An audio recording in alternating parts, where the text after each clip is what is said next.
Hello class, welcome to econ by Surabhi. तो आज की क्लास में हम करने वाले हैं indifference curve and its feature. ये टॉपिक भी आपके एग्जाम के लिए काफ़ी इंपॉर्टेंट है, सो बिना टाइम वेस्ट करे चलिए स्टार्ट करते हैं। सबसे पहले आईसी क्या होता है, सिंपल भाषा में देखते हैं। आईसी क्या है? आईसी एक कर्व है जो दो गुड्स के कॉम्बिनेशन को शो करता है, जो कंज्यूमर कंज्यूम कर सकता है, और वो सारे जो पॉइंट्स हैं कंज्यूमर को सेम लेवल ऑफ सेटिस्फेक्शन देते हैं। ठीक है, मींस आईसी के ऊपर जो भी पॉइंट्स आते हैं कॉम्बिनेशन अलग अलग हैं, बट वो कंज्यूमर को सेम लेवल ऑफ सेटिस्फेक्शन दे रहे हैं। ठीक है, जैसे कि इस कर्व में क्या है, आईसी की शेप क्या होती है, कन्वेक्स, पीपीसी की शेप क्या थी, कनकेव। कॉम्बिनेशन अलग अलग है। फॉर एग्जाम्पल एक्स एक्सिस पे टी है, वाई एक्सिस पे समोसा है। अब ए पॉइंट हमें क्या शो कर रहा है कि दो कप चाय है और 5 समोसे हैं। बी पॉइंट क्या है कि 4 कप चाय और 3 समोसे हैं। ठीक है, तो कॉम्बिनेशन अलग अलग है। मेरे को ए पॉइंट पे भी सेम सेटिस्फेक्शन मिल रही है एंड मेरे को बी पॉइंट पे भी सेम सेटिस्फेक्शन मिल रही है। सो सेटिस्फेक्शन सेम है बट कॉम्बिनेशन अलग अलग हैं जो कंज्यूमर कंज्यूम कर रहे हैं। ठीक है, नेक्स्ट है आईसी के फीचर्स क्या हैं। सबसे पहला हमारा आईसी का फीचर है जो आईसी स्लोप्स डाउनवर्ड। अब आईसी स्लोप डाउनवर्ड का क्या मतलब है? जो आईसी की स्लोप है वो डाउनवर्ड होती है। अब डाउनवर्ड होने का क्या रीजन है? जैसे टी, समोसा। डाउनवर्ड होने का एक ही रीजन होता है कि जब आप एक चीज को इंक्रीज करना चाहते हो तो ऑटोमेटिकली आपकी दूसरी चीज क्या हो जाती है, डिक्रीज हो जाती है। दैट्स वाई आईसी की स्लोप क्या होती है, हमारी डाउनवर्ड होती है। फॉर एग्जाम्पल कि यहाँ देखो कि मैं ए पॉइंट पे क्या शो कर रही हूँ, 2 चाय और 6 समोसे। ठीक है, बी पॉइंट पे मैं क्या शो कर रही हूँ, मैंने क्या करा, एक्स को इंक्रीज करने के लिए मुझे वाई को डिक्रीज करना पड़ा। ठीक है, सिमिलरली एट पॉइंट सी मुझे वाई को और डिक्रीज करना पड़ेगा। तो इसका मतलब क्या है कि आईसी की स्लोप डाउनवर्ड क्यों होती है कि अगर आप एक चीज को इंक्रीज करना चाह रहे हैं तो दूसरी चीज आपकी ऑटोमेटिकली डिक्रीज होगी। ठीक है, सेकंड हमारी प्रॉपर्टी है higher IC leads to higher satisfaction, कि जितना ज़्यादा हमारा आईसी ऊपर होगा उतनी ज़्यादा हमारी सेटिस्फेक्शन भी क्या होगी, ज़्यादा। IC1, सिमिलरली आप इसके ऊपर IC2 भी बना सकते हैं। अब देखो, जितना ज़्यादा आईसी ऊपर उतनी ज़्यादा सेटिस्फेक्शन, जितना ज़्यादा आईसी नीचे उतनी कम सेटिस्फेक्शन। तो आप दोनों दो तरह से लिख सकते हैं, higher the IC higher the satisfaction, lower the IC lesser the satisfaction. ठीक है, फर्स्ट प्रॉपर्टी क्या थी कि उसकी स्लोप क्या होती है, डाउनवर्ड, क्योंकि हम एक चीज़ को इंक्रीज करेंगे तो दूसरी चीज़ डिक्रीज होगी। सेकेंड थी जितना ज़्यादा आईसी ऊपर होगा उतनी ज़्यादा सेटिस्फेक्शन क्या होगी, हमारी डिक्रीज होगी, इंक्रीज होगी।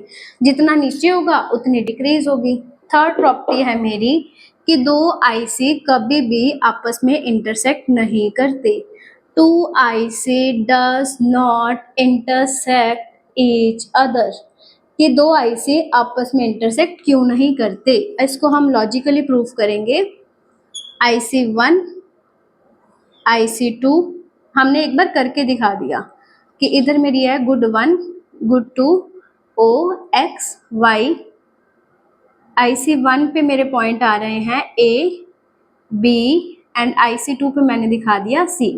अब ध्यान से देखिएगा कि जो मेरा IC1 है ये वाली चीज़ है, IC1 मैंने थोड़ी डार्क कर दी। IC1 पे मेरे कौन से पॉइंट है, B is equal to C. B is equal to C का मतलब क्या है कि B पॉइंट पे भी मेरी सेटिस्फेक्शन सेम है, C पॉइंट पे भी मेरी सेटिस्फेक्शन सेम है। अब IC2 पे कौन से पॉइंट है मेरे, ये वाले, means A and B। A point पे भी मेरी सेटिस्फेक्शन सेम है एंड B पॉइंट पे भी मेरी सेटिस्फेक्शन सेम है।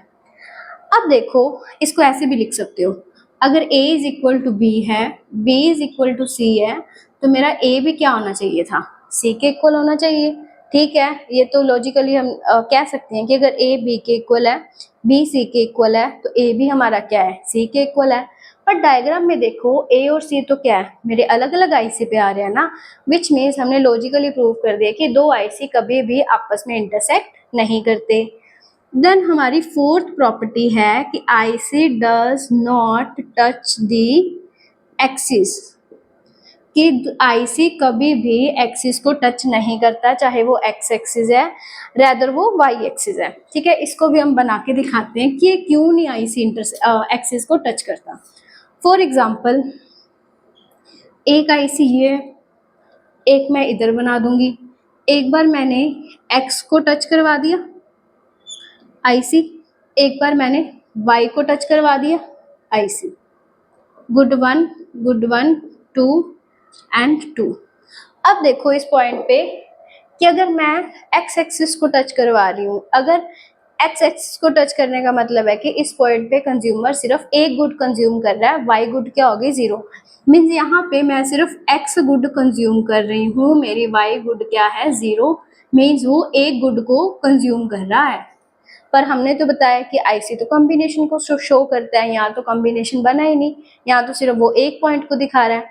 सिमिलरली इधर देखो कि अगर मैं इधर यहाँ टच करवा दिया, इधर तो वो सिर्फ वाई गुड को कंज्यूम कर रहा है। ठीक है, मेरा एक्स एक्सिस पे तो है ही नहीं, एक्स तो मेरा क्या हो गया 0 हो गया। सिमिलरली इधर भी वो एक गुड को कंज्यूम कर रहा है, मीन्स वाई गुड को, इधर भी एक गुड को कंज्यूम कर रहा है एक्स गुड को। पर आईसी में हमने बताया कि आईसी तो कॉम्बिनेशन को शो करता है, तो हम कभी भी आईसी में ना वो एक्स एक्सिस को टच करवा सकते हैं, ना हम वाई एक्सिस को टच करवा सकते हैं। सो हमारी चार प्रॉपर्टीज होगी, डाउनवर्ड स्लोपिंग, एक गुड इंक्रीज होगी, दूसरी डिक्रीज होगी, higher IC leads to higher satisfaction, IC does not intersect each other, कभी इंटरसेक्ट नहीं करते। एंड फोर्थ थी हमारी कि आईसी कभी भी एक्सिस को टच नहीं करता, ना वो एक्स एक्सिस को टच कर सकता है, ना वो वाई एक्सिस को टच कर सकता है। नेक्स्ट हमारी प्रॉपर्टी है कि आईसी कन्वेक्स टू ओरिजिन होता है। कन्वेक्स टू ओरिजिन का मतलब क्या है कि इसके पीछे एमआरएस काम करती है। अब एमआरएस का क्या मतलब है, मार्जिन रेट ऑफ सब्सटीट्यूशन। इसका सिंपल भाषा में ये मतलब है कि जब आप एक्स की एक ज़्यादा यूनिट ले रहे हो तो वाई का सेक्रीफाइस आपको कम करना पड़ेगा। ठीक है, इसलिए आईसी की शेप क्या होती है, कन्वेक्स। दोबारा सुनिए कि एक्स की एक यूनिट, एक कमोडिटी को इंक्रीज करने के लिए वाई का सेक्रीफाइस आपको क्या करना पड़ेगा, कम करना पड़ेगा। इसी को हम एमआरएस बोलते हैं, और एमआरएस डिक्लाइन होने की वजह से आईसी की शेप जो है कन्वेक्स बनती है। ठीक है, ये था आज का लेक्चर जिसमें हमने करा है कि आईसी क्या है और आईसी के प्रॉपर्टीज या फिर फीचर। ये था आज की क्लास। अगर आपको ये वीडियो अच्छी लगी तो लाइक करें, कमेंट करें, शेयर करें इस वीडियो को अपने फ्रेंड्स के साथ, एंड मिलते हैं नेक्स्ट वीडियो में। तब तक के लिए keep learning and keep sharing. Thank you.